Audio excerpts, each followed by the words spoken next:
কোরআনের ভিতরে বলে দিক হলো 6টা।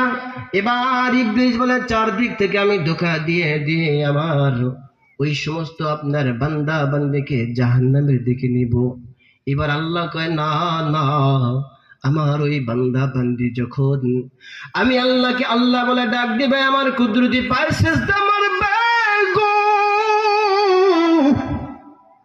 আল্লাহকে রব বলে ডাক দেবে, নামাজের মুসল্লায় দাঁড়াইয়া ডাক দিয়া দিয়া কবি আল্লাহ এই যে ফজরের নামাজ পড়তে আসছি, জোহরের নামাজ পড়তে পারবো কি পারবো না এই গ্যারান্টি আমার নাই, আসরের নামাজ পড়তে পারবো কি পারবো এই গ্যারান্টি আমার নাই, মাগরিবের নামাজ পড়তে পারবো কি পারবো না এই গ্যারান্টি নাই।